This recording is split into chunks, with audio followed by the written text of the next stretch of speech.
Hi అండి అందరికీ.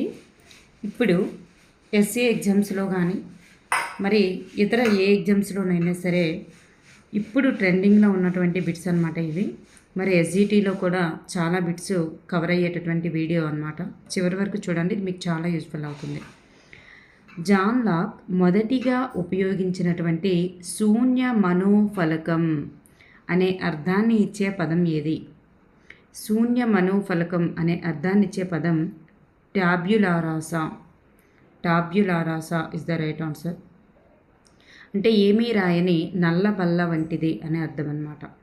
ఉద్దీపన పట్ల జీవి చూపించేటటువంటి ప్రతిచర్యను ఏమంటారు? ఉద్దీపన పట్ల జీవి చూపించేటటువంటి ప్రతిచర్యే ప్రతిస్పందన. సమగ్రాకృతి లేదా వ్యవస్థీకృత మొత్తం. సమగ్రాకృతి లేదా వ్యవస్థీకృత మొత్తం అనే అర్థాన్నిచ్చే పదం ఏది? గెస్టాల్ట్. అభ్యసనం మరియు పరిపక్వత వలన వ్యక్తిలో కలిగే అభివృద్ధికరమైన గుణాత్మక మార్పును ఈ క్రింది విధంగా చెప్పవచ్చు. అభ్యసన మరియు పరిపక్వత రెండింటి వలన వ్యక్తిలో కలిగే అభివృద్ధికరమైనటువంటి గుణాత్మక మార్పునే వికాసం అని అంటారు. యవ్వనారంభంలో శరీరంలో అకస్మాత్తుగా వచ్చేటటువంటి మార్పులేంటి? యవ్వనారంభంలో శరీరంలో అకస్మాత్తుగా వచ్చేటటువంటి మార్పులు ఏంటి అంటే ప్యూబర్టీ. వృద్ధాప్యం మీద పడడం వల్ల శారీరక మానసిక సామర్థ్యాలలో క్షీణత ఏర్పడడాన్ని ఏమంటారు? వృద్ధాప్యం మీద పడడం వల్ల శారీరక మానసిక సామర్థ్యాల్లో క్షీణత ఏర్పడడాన్ని సెనైలిటీ అంటారు. సెనైలిటీ అంటే వృద్ధాప్యం అనే అర్థం. సాధారణంగా శైశవ దశలో స్వీయ ప్రేమను ఈ క్రింది విధంగా చెప్పవచ్చు. శైశవ దశలో ఉండేటటువంటి స్వీయ ప్రేమనే నార్సిజం అని అంటారు. ఒక వ్యక్తిలో కలిగే సంజ్ఞానాత్మక వికాసం అనేది ఆ వ్యక్తిలోని ఏ వికాసాన్ని సూచిస్తుంది? ఒక వ్యక్తిలో కలిగే సంజ్ఞానాత్మక వికాసం అనేది ఆ వ్యక్తిలోని ఏ వికాసాన్ని సూచిస్తుంది? ఆలోచన, వివేచన, సంశయ పరిష్కారం, ఈ మూడు కూడా సంజ్ఞానాత్మక వికాసానికి చెందుతాయి. సో పైవన్నీ అనేది రైట్ ఆన్సర్. నెక్స్ట్ వన్, ప్రతి తార్కిక ప్రక్రియ తిరిగి వెనుకకు కూడా చేయవచ్చు అని గ్రహించలేకపోవడాన్ని ఏమంటారు?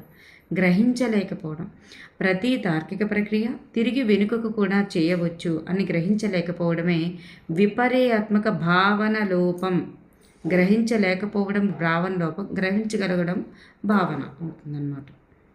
తన చుట్టూ ఉన్న ప్రపంచమంతా తన చుట్టూ కేంద్రీకరించబడిందని అనుకోవడం, స్వార్థపూరిత ఆలోచనలు కలిగి ఉండడాన్ని ఏమంటారు? అహం కేంద్రవాదం అని అంటారు. వస్తువు తన ఎదుట లేకపోయినా అది ఎక్కడో ఒక చోట ఉంటుంది అని అనుకోవడాన్ని ఏమంటారు? వస్తువు తన ఎదుట లేదు అయినా అది ఎక్కడో ఒక చోట ఉంటుంది అని అనుకోవడాన్నే వస్తు స్థిరత్వ భావన అని అంటారు. వస్తు స్థిరత్వ భావన అని అంటారు. కొన్ని ఉద్దీపనలను చూసినప్పుడు వాటితో ముడిపడిన గత భావోద్వేగ అనుభవాలు గుర్తుకు రావడాన్ని ఏమంటారు? కొన్ని ఉద్దీపనలను చూసినప్పుడు వాటితో ముడిపడినటువంటి గత భావోద్వేగ అనుభవాలు గుర్తుకు రావడాన్ని రెడెంటిగ్రేటివ్ మెమరీ అంటారు. రెడెంటిగ్రేటివ్ మెమరీ. సగంలో ఆపివేసిన పనులు పూర్తి చేసిన పనుల కంటే బాగా గుర్తుండే ప్రక్రియను ఏమంటారు? సగంలో ఆపివేసినవే బాగా గుర్తుంటాయని. పూర్తి చేసిన పనుల కంటే సగంలో ఆపివేసినవే బాగా గుర్తుంటాయి. జైగార్నిక్ ప్రభావం. పాక్షికంగా కానీ పూర్తిగా కానీ క్రమక్రమంగా స్మృతిని కోల్పోయేటటువంటి ప్రక్రియను ఏమంటారు? పాక్షికంగా కానీ సంపూర్ణంగా కానీ క్రమక్రమంగా స్మృతిని కోల్పోయేటటువంటి ప్రక్రియను ఏమంటారంటే ఆమ్నీషియా. మానసిక అఘాతం లేదా శారీరక అఘాతం వల్ల ఒక వ్యక్తి ఒక్కసారిగా ప్రస్తుత వ్యక్తిగత జీవితం మర్చిపోయి వేరే ప్రదేశంలో కొత్త జీవితం ప్రారంభించడం మరియు పూర్వ జ్ఞాపకాలు మర్చిపోవడాన్ని ఏమంటారు? మానసిక అఘాతం లేదా శారీరక అఘాతం వల్ల ఒక వ్యక్తి ఒక్కసారిగా ప్రస్తుత వ్యక్తిగత జీవితం మర్చిపోయి వేరే ప్రదేశంలో కొత్త జీవితం ప్రారంభించడం లేదా పూర్వ జ్ఞాపకాలు మర్చిపోవడాన్నే ప్యూగ్ అని అంటారు. ప్యూగ్. కొత్త స్మృతికి పాత స్మృతి అడ్డుపడడం, అంటే పాతది అడ్డుపడడం, అలాగే ప్రస్తుత స్మృతికి గతది అడ్డుపడడం, ఏదన్నా ఒకటే. సో గతంలో నేర్చుకున్న విషయాలు అనేవి ప్రస్తుతం నేర్చుకున్నటువంటి కొత్త విషయాలను గుర్తు చేసుకోవడానికి ఆటంకం కలిగించడాన్ని ఏమంటారు? ఇలా ఆటంకం కలిగించడాన్ని పురోగమన అవరోధం అంటారు. సో గతంది ఆటంకం కలిగిస్తే దాన్ని పురోగమన అవరోధం అని అంటారనమాట. నెక్స్ట్ వన్, కేవలం 1 లేదా 2 సెకండ్ల వరకు అంశాలు ధారణలో ఉండడం. కేవలం 1 లేదా 2 సెకండ్ల వరకు మాత్రమే ధారణలో ఉండడాన్ని సంవేదన స్మృతి అని అంటారు. సంవేదన స్మృతి ఒక వ్యక్తి గురించి మొదట ఏర్పడినటువంటి అభిప్రాయాన్ని దృష్టిలో ఉంచుకొని ఆ వ్యక్తి యొక్క లక్షణాలను దానికి అనుగుణంగా ధనాత్మకంగా లేదా రుణాత్మకంగా వ్యక్తపరచడం అనేది ఇది నిర్ధారణ మాపనలో జరిగేటటువంటి ఒక రకమైన దోషం. చూడండి, ఇది ఏ రకమైన దోషం కిందకి వస్తుంది? హాలో ప్రభావానికి చెందుతుందన్నమాట. అంటే ఏదో గతంలో మొదట ఆ వ్యక్తి పైన ఏర్పడిన అభిప్రాయాన్ని బట్టి చెడుగా అభిప్రాయం ఏర్పడితే ఆ చివరి వరకు అట్లానే మైండ్లో పెట్టుకోవడం, లేదా ధనాత్మకంగా ఏర్పడితే అట్లానే ధనాత్మకంగానే గుర్తుపెట్టుకోవడం, ఇట్లాంటిది నిర్ధారణ మాపనలో జరిగేటటువంటి ఒక రకమైన దోషం. ఏంటి అంటే హాలో ప్రభావం అనేది నిర్ధారణ మాపనలో జరిగే ఒక రకమైన దోషం. ఇడ్డి యొక్క జంతు కోరికలను పరిస్థితులకు అనుగుణంగా ఆలోచిస్తూ సాధిస్తూ ఇడ్ ఆధిక్యత లేకుండా చేస్తుంది. ఇది వాస్తవికత సూత్రంపై ఆధారపడి పనిచేస్తుంది. ఇది పరస్పర సంబంధమైనది మరియు కార్యనిర్వాహకుడిగా కూడా వ్యవహరిస్తుంది. ఏంటి వాస్తవిక సూత్రంపై ఆధారపడి పనిచేసేటటువంటిది ఏంటి అంటే ఈగో. నెక్స్ట్ వన్, ఈ క్రింది వానిలో సూపర్ ఈగో నాకు సంబంధించి సరి అనేది ఏమిటి? మరి ఈగోను పర్యవేక్షిస్తూ నీతిని బోధిస్తుంది, వ్యక్తి యొక్క అంతరాత్మకు సంబంధించినది, ఆదర్శవాదం లేదా నైతిక సూత్రాలపై ఆధారపడి పనిచేస్తుంది. సో పైవన్నీ కూడా సరి అయినవి. మగపిల్లలు తల్లి ప్రేమ అనురాగాలను కోరుకుంటూ తల్లిపై లైంగికంగా వాంఛించే ధోరణిని కలిగి ఉండడాన్ని ఏమంటారు? మగపిల్లలు తల్లి ప్రేమ అనురాగాలను కోరుకుంటూ తల్లిపై లైంగికంగా వాంఛించే ధోరణనే ఈడిపస్ కాంప్లెక్స్ అంటారు. ఈడిపస్ కాంప్లెక్స్ గ్రోత్ హార్మోన్ ఎక్కువగా ఉండడం వల్ల, దానికి రివర్స్ అయితే Oedipus complex. So electro complex, దానికి రివర్స్ అయితే ఎలక్ట్రో కాంప్లెక్స్. గ్రోత్ హార్మోన్ ఎక్కువగా స్రవించడం వల్ల పెరుగుదల హార్మోన్ శరీరం అతిగా పెరిగి దీర్ఘకాయులుగా మారడాన్ని ఏమంటారు? జైగాంటిజం అని అంటారు. జైగాంటిజం. వయోజన దశలో అంటే పెద్దవారయ్యాక థైరాక్సిన్ లోపించడం వల్ల మందకోడి స్వభావం లేదా మరియు లైంగిక అసక్తత కలగడాన్ని ఏమంటారు? దీన్నే మిగ్జోడిమా అంటారు. మిగ్జోడిమా. టిటానీ అనగా అర్థమేమిటి? టిటానీ అనగా అర్థమేమిటి? టిటానీ అనగా పారాథార్మోన్ ప్రభావం వల్ల కండరాలు విపరీతంగా ఉత్తేజపడి నిరంతరం సంకోచ స్థితిలో బిగుసుకుపోవడాన్ని టిటానీ అని అంటారు. ఆధారం లేని ఊహలు ఆలోచనలు రావడం, సంఘర్షణతో మనస్సు ముక్కలు కావడాన్ని ఏమంటారు? స్కిజోఫ్రెనియా అంటారు. స్కిజోఫ్రెనియా. చిత్తభ్రమ. ప్రతి చిన్న విషయానికి అధికంగా అనుమానాలు కలగడం. కలగడాన్ని ఏమంటారు? పారానోయియా అంటారు. వ్యక్తి ఏదైనా ఒక విషయంపై తన భావనలను ప్రకటించేటప్పుడు మధ్యలో ఎటువంటి విమర్శ లేదా ఆక్షేపణ లేకుండా ఎన్ని భావాలు చెప్పగలరో అన్ని భావాలను చెప్పనిచ్చేటటువంటి పద్ధతిని ఏమంటారు? దాన్నే బ్రెయిన్ స్టార్మింగ్ అంటారు. Brain storming. ఈ క్రింది వానిలో సరి అయిన దాన్ని గుర్తించండి. Dysphasia, aphasia, dyslexia. ఇతరులు వ్యక్తపరిచిన పదాలను అర్థం చేసుకోవడంలో కానీ వ్యక్తపరచడంలో కానీ అసమర్థత వస్తే డిస్ఫేసియా. అలాగే భాషలోని పదాలను గ్రహించడంలోనూ వాడడంలోనూ పూర్తి ఆసక్తత కలిగి ఉండడం అఫేసియా. పూర్తి అసక్తత అఫేసియాకి చెందుతుంది. మరి డిస్లెక్సియా చూసినది చదవడంలోనూ శాబ్దిక నిశ్శబ్ద పఠనంలో ఏర్పడే లోపాలను డిస్లెక్సియా అంటారు. సో ఇక్కడ పైవన్నీ కూడా సరి అయినవి. క్రింది వానిలో సరి అయిన దాన్ని గుర్తించండి. అలెక్సియా అంటే ఏంటి? ముద్రణ. అలెక్సియా అంటే ఇక్కడ ప్రింట్ వచ్చింది. ముద్రణ లోపంలో ఉన్నటువంటి భాషను చదవడంలో ఆసక్తత అలెక్సియా. మరి అగ్రాఫియా అంటే రాయడంలో అసక్తత అని వస్తుంది, అగ్రాఫియా. డిస్లెక్సియా అంటే రాయడంలోనూ చూసి రాయడంలోనూ ఎక్కువ తప్పులు చేయడం డిస్గ్రాఫియా. డిస్కాల్కులియా అంటే సంఖ్యలు రాయడంలోనూ చదవడంలోనూ గణిత ప్రక్రియలు చేయడంలో సమర్థత కాదు. సో ఇక్కడ 4th వన్ సరికాదు. ఓకే అండి, నెక్స్ట్ చూద్దాం. సైకాలజిస్టులు బిరుదులు సిద్ధాంతాలకు ఒకసారి చూసుకున్నట్లయితే మనోవిజ్ఞాన శాస్త్ర పితామహుడు ఎవరు? మనోవిజ్ఞాన శాస్త్ర పితామహుడు ఎవరు? Wilhelm Wundt. ప్రయోగశాల మనోవిజ్ఞాన శాస్త్ర పితామహుడు. మనోవిజ్ఞాన శాస్త్ర పితామహుడు విల్హెల్మ్ వూంటే. అంటే మొట్టమొదటిసారిగా ప్రయోగశాలలో ఆయన చేయడం వల్ల అట్లా చెప్తారన్నమాట. అమెరికన్ మనోవిజ్ఞాన శాస్త్ర పితామహుడు విలియం జేమ్స్. నెక్స్ట్ వన్, బాలల మనోవిజ్ఞాన శాస్త్ర పితామహుడు ఎవరు? Stanley hall. విద్యా మనోవిజ్ఞాన శాస్త్ర పితామహుడు హెర్బార్ట్. వికాస మనోవిజ్ఞాన శాస్త్ర పితామహుడు జీన్ పియాజే. వికాస మనోవిజ్ఞాన శాస్త్ర పితామహుడు జీన్ పియాజే. సాంఘిక మనోవిజ్ఞాన శాస్త్ర పితామహుడు కర్ట్ లెనిన్. మూర్తిమత్వ మనోవిజ్ఞాన శాస్త్ర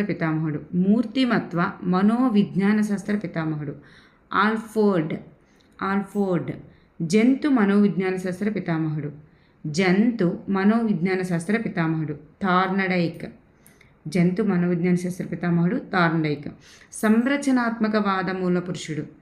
సంరచనాత్మకవాద మూల పురుషుడు విల్హెల్మ్ వూంట్. కార్యకారకవాద మూల పురుషుడు అమెరికన్ దేశస్థుడైనటువంటి విలియం జేమ్స్. మనోవిశ్లేషణవాద మూల పురుషుడు సిగ్మండ్ ఫ్రాయిడ్.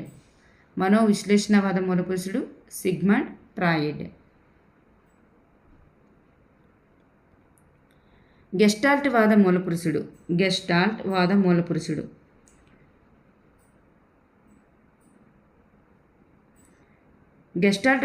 పురుషుడు మ్యాక్స్ వర్దిమర్. ప్రవర్తనవాద మూల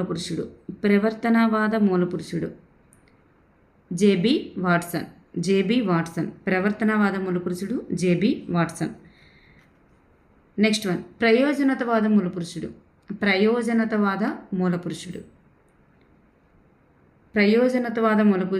మెక్డోగెల్.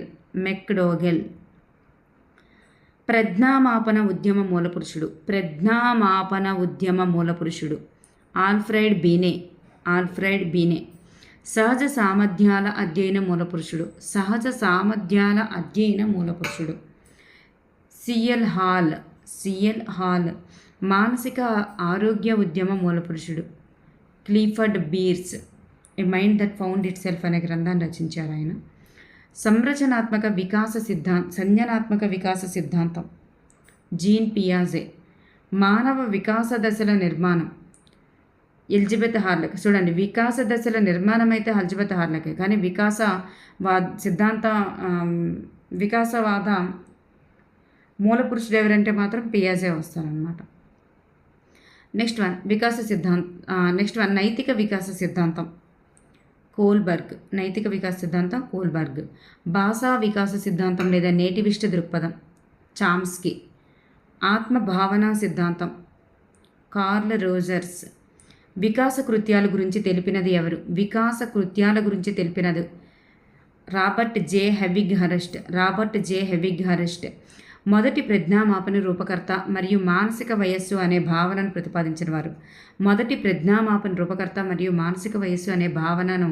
ప్రతిపాదించిన వారు ఆల్ఫ్రెడ్ బినే. ప్రజ్ఞాలబ్ధి ఆధారంగా వ్యక్తుల వర్గీకరణ మరియు స్టాన్ఫర్డ్ బినే సైమన్ మాపన రూపకర్త ఎవరు? ప్రజ్ఞాలబ్ధి ఆధారంగా వ్యక్తులు వర్గీకరించిన వారు స్టాన్ఫర్డ్ బినే సైమన్ మాపని రూపకర్త ఎవరు? The right answer is Lewis Terman. ప్రజ్ఞాలబ్ధి అనే భావన విలియం స్టర్న్. విస్కు మరియు WAIS ప్రజ్ఞా పరీక్షల యొక్క రూపకర్త విస్కు వైజ్ పరీక్షల యొక్క రూపకర్త వెస్లర్. ప్రజ్ఞా ద్వికారక సిద్ధాంతం స్పియర్మన్. ప్రజ్ఞా స్వరూప సిద్ధాంతం జేపీ గిల్ఫర్డ్. ప్రజ్ఞా సామూహిక కారక సిద్ధాంతం థర్స్టన్. ప్రాథమిక మానసిక శక్తుల సిద్ధాంతం థర్స్టన్. ప్రజ్ఞా బహుకారక సిద్ధాంతం మరియు సిఏవిడి ప్రజ్ఞా పరీక్ష ఎవరిది? థార్నడైక్. బహుళ ప్రజ్ఞా సిద్ధాంతం గార్డెనర్. ఉద్వేగాత్మక ప్రజ్ఞ ఎమోషనల్ ఇంటెలిజెన్స్ గోల్మన్. మనోవిశ్లేషణ సిద్ధాంతం మరియు రక్షణ తంత్రాలు అనే భావనను ప్రతిపాదించిన వారు. మనోవిశ్లేషణ సిద్ధాంతం మరియు రక్షణ తంత్రాలు సిగ్మండ్ ఫ్రాయిడ్. మనోసాంఘిక వికాస సిద్ధాంతం ఎరిక్ ఎరిక్సన్. నిర్దేశక మంత్రణం ఈ క్రింది వారికి సంబంధించింది. నిర్దేశక మంత్రణం విలియమ్సన్. అనిర్దేశక మంత్రణం కార్ల్ రోజర్స్. చాలా ఇంపార్టెంట్, ఎక్కువసార్లు రిపీట్ అయింది బిట్టు. శ్రేష్ఠ గ్రహణ మంత్రణం ఎఫ్సి థార్న్. శాస్త్రీయ నిబంధన అభ్యసన సిద్ధాంతం ఇవాన్ పావ్లోవ్. యత్న దోష అభ్యసన సిద్ధాంతం థార్నడైక్. కార్యసాధక నిబంధన అభ్యసన సిద్ధాంతం బిఎఫ్ స్కిన్నర్. అంతర్దృష్టి అభ్యసన సిద్ధాంతం వూల్ఫ్ గాంగ్ కోహ్లర్. పరిశీలన అభ్యసన సిద్ధాంతం ఆల్బర్ట్ బండూరా. సాంఘిక సాంస్కృతిక అభ్యసన సిద్ధాంతం వైగోట్స్కీ. సమరూప మూలకాల సిద్ధాంతం థార్నడైక్. సామాన్యీకరణ లేదా సాధారణీకరణ సిద్ధాంతం చార్లెస్ జెడ్. ట్రాన్స్పోజిషన్ సిద్ధాంతం వీళ్ళందరూ కూడా అవుతారు గెస్టాల్ట్ వాదులే. వార్దిమర్, కోహ్లర్, కోఫ్కా వీళ్ళందరూ కూడా ట్రాన్స్పోజిషన్ సిద్ధాంతానికి చెందుతారు. క్రింది వాటిలో ఎబ్బింగాస్కి సంబంధం ఉన్నటువంటి అంశం ఏంటి? పొదుపు గణన.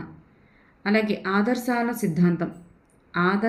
సిద్ధాంతం WC Bagley.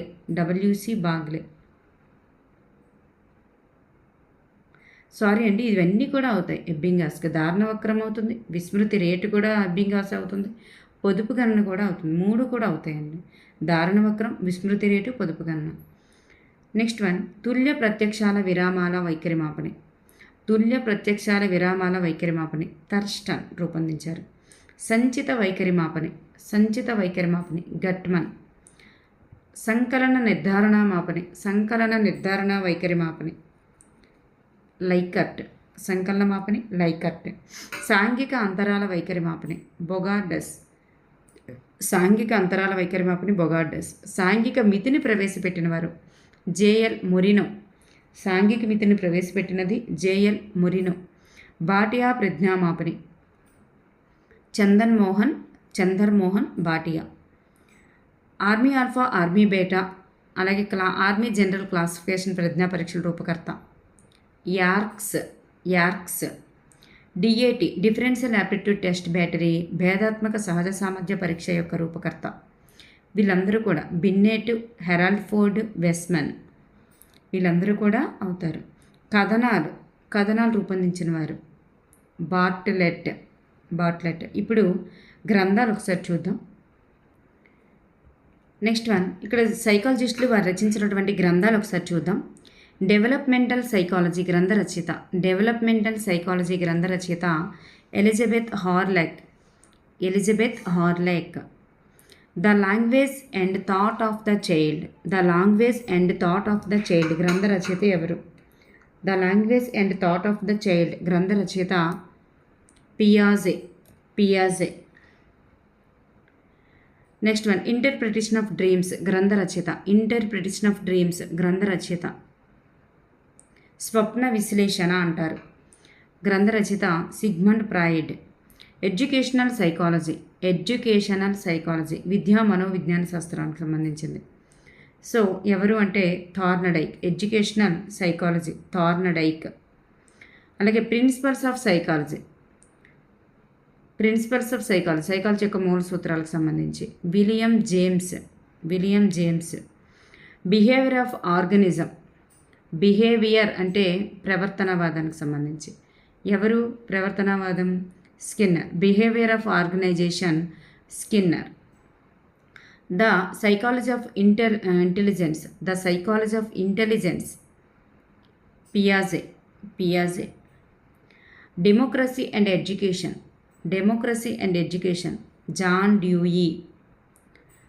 Childhood and society గ్రంథ రచయిత ఎరిక్ ఎరిక్సన్. క్రింది వానిలో కార్ల్ రోజర్స్ యొక్క గ్రంథం కానిది ఏమిటి? మరి క్లయింట్ సెంటర్డ్ థెరపీ అనేది ఏంది అంటే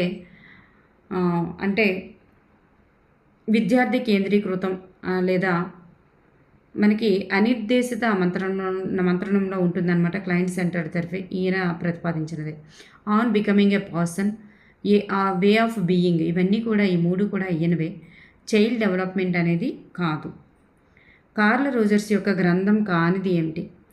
మరి కార్ల్ రోజర్స్ యొక్క గ్రంథం కానిది కాదు. గ్రంథం కానిది అంటే ఇక్కడ కార్ల్ రోజర్స్ అని వచ్చింది. కార్ల్ రోజర్స్ ఇది కాదు. ఏంటంటే ఇక్కడ చామ్స్కీ యొక్క గ్రంథం కానిది ఏదని రావాలి. ఎందుకంటే synthetic structures, language and mind, lectures on government binding, ఈ మూడు కూడా చామ్స్కీవే. ఈ సైకాలజీ ఆఫ్ ఆర్ట్ అనేది వైగాట్స్కి కాబట్టి మరి ఇక్కడ చామ్స్కీది కాదనమాట. Next one, thought and language గ్రంథ రచయిత ఎవరు? వైగాట్స్కి. ద ప్రాసెస్ ఆఫ్ ఎడ్యుకేషన్ గ్రంథ రచయిత బ్రూనర్. చాలా ఇంపార్టెంట్, ఇది న్యూ కూడా గుర్తుపెట్టుకోండి. హ్యూమన్ డెవలప్మెంట్ అండ్ ఎడ్యుకేషన్ గ్రంథ రచయిత ఎవరు? హ్యూమన్ డెవలప్మెంట్ అండ్ ఎడ్యుకేషన్ గ్రంథ రచయిత హెవిగ్ అరెస్ట్. క్రింది వారిలో సైకాలజిస్టులు వారి గ్రంథాలకు సంబంధించి సరికాని జత ఏది? సైకాలజిస్టులు వారి గ్రంథాలకు సంబంధించి సరికానిది. Hereditary genius Francis Galton. The Dukes Winship కాదు, డగ్డేల్. నెక్స్ట్ వన్ విన్సిప్ అయితే డగ్డేల్. ద డ్యూక్స్ గ్రంథ రచయిత విన్సిప్ కాదు. Educational determinism WC Bagley. The republic అనేది ప్లాట్ అదనమాట. Frames of mind the theory of multiple intelligences బహుళ ప్రజ్ఞ, దీనికి సంబంధించింది ఎవరు? Gardener.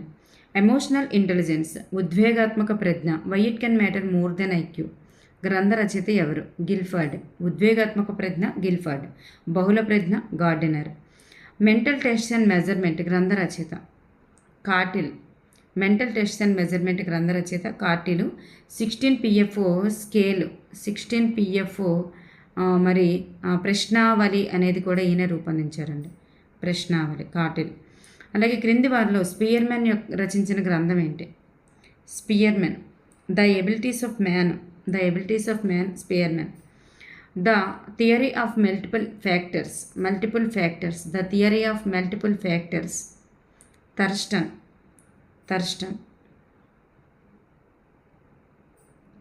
Next one, multiple intelligences గ్రంథాన్ని ప్రతిపాదించిన వారు. మల్టిపుల్ ఇంటెలిజెన్సెస్ సిద్ధాంతాన్ని ప్రతిపాదించిన గ్రంథం ఏంటి? మల్టిపుల్ ఇంటెలిజెన్సెస్ గురించి చెప్పేది ఫ్రేమ్స్ ఆఫ్ మైండ్. క్రింది వానిలో స్కిన్నర్ యొక్క గ్రంథం కానిది. ఇది కండిషన్డ్ రిఫ్లెక్సెస్ స్కిన్నర్ది. The work of digestive glands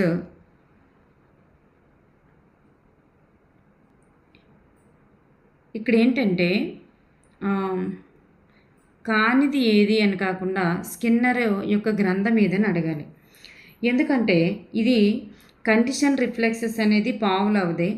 మరి ప్రొడక్టివ్ థింకింగ్ అనేటటువంటిది మ్యాక్స్ వర్దిమర్ది. ప్రొడక్టివ్ థింకింగ్ అనేది వర్దిమర్. మరి డైజెస్టివ్ ప్లాంట్స్ లాలాజల గ్రంథులు కూడా పావులవుతాయి. మరి ద బిహేవియర్ ఆఫ్ ఆర్గనిజం అనేటటువంటిది మాత్రమే స్కిన్నర్ది అనమాట. సో ఇక్కడ స్కిన్నర్ యొక్క గ్రంథం ఏదంటే the behaviour of organism. Next one, థార్నడైక్కు చెందినటువంటి గ్రంథం ఏంటి? Thorndike measurement of intelligence, animal intelligence and experimental studies, ఇది అడగడం జరిగింది ఈ టెట్లో. ద సైకాలజీ ఆఫ్ లర్నింగ్, ఈ మూడు కూడా థార్నడైక్కి సంబంధించినటువంటి గ్రంథాలే. నెక్స్ట్ వన్, క్రింది వాన్లో కోఫ్కా రచించినటువంటి గ్రంథం ఏంటి? కోఫ్కా రచించినటువంటి గ్రంథం ఏంటి? Principles of gestalt psychology. Principles of gestalt psychology ఇది ఒక్కటి మాత్రమే కోఫ్కా రచించినటువంటిది. నెక్స్ట్ వన్ క్రింది వానిలో ఆల్ఫర్డ్ బండూరాకు సంబంధించిన గ్రంథం కానిది ఏమిటి? ఇక్కడ social learning theory Alfred Bandura, social learning personality development Alfred Bandura, psychological modelling కూడా బండూరాదే. సైకాలజీ ఆఫ్ ఆర్ట్ అనేటటువంటిది బండూరాది కాదు. క్రింది వానిలో బ్రూనర్కి సంబంధించిన గ్రంథం కానిది ఏమిటి? The process of education Bruner, the culture of education Bruner, towards a theory of instruction, A study of thinking కూడా బ్రూనరే. ద రిమెంబరింగ్ అనేది బ్రూనర్ది కాదు. Next one, on memory A contribution to experimental psychology. గ్రంథ రచయిత ఎవరు? ఆన్ మెమరీ అనగానే మీకు గుర్తొచ్చేది ఎబ్బింగాస్. And interpretation of dreams, స్వప్న విశ్లేషణ. గ్రంథ రచయిత Sigmund Freud. Conditioned reflexes Pavlov అన్నమాట. మెజర్మెంట్ ఆఫ్ ఇంటెలిజెన్స్ గ్రంథ రచయిత టెర్మన్. సోషల్ లెర్నింగ్ థియరీ భావనను ప్రతిపాదించిన వారు, సోషల్ లెర్నింగ్ థియరీని అనే భావనను ప్రతిపాదించిన వారు బండూరా అన్నమాట. సైకాలజీ అండ్ పెడగాగీకి సంబంధించిన వారు ఎవరు? సైకాలజీకి పెడగాగీ రెండింటికి సంబంధించిన వారు పెస్టాలజీ. స్కూల్ అండ్ సొసైటీ రచయిత ఎవరు? School and society John Dewey. Learning థియరీకి సంబంధించిన వారు వీళ్ళందరూ కూడా లెర్నింగ్ థియరీకి సంబంధించిన వారే. స్కిన్నరు, థార్న్డైక్, పావ్లవ్ అంటే అభ్యసన సిద్ధాంతాలు. కాగ్నిటివ్ డెవలప్మెంట్ భావన ఎవరిది? సంజ్ఞానాత్మక భావన పియాజే. జోన్ ఆఫ్ ప్రాక్సిమల్ డెవలప్మెంట్ జెడ్పీడే. జోన్ ఆఫ్ ప్రాక్సిమల్ డెవలప్మెంట్ భావన ఎవరిది? వైగాట్స్కి. స్కఫోల్డింగ్ భావనకు సంబంధించిన వారు ఎవరు? స్కఫోల్డింగ్ అనే భావనకు సంబంధించిన వారు స్కఫోల్డింగ్ అనే భావన వైగాట్స్కి కానీ ఒక దగ్గర బ్రూనర్ కూడా ఇచ్చారు. రెండు ఒకసారి చూసుకోండి ఆప్షన్స్లో. వైగాట్స్కి ముందు ప్రిఫర్ ఇవ్వండి. నెక్స్ట్ అది లేకపోతే Bruner. A mind that found itself Clifford Beers. The personality అనేటటువంటి గ్రంథ రచయిత ద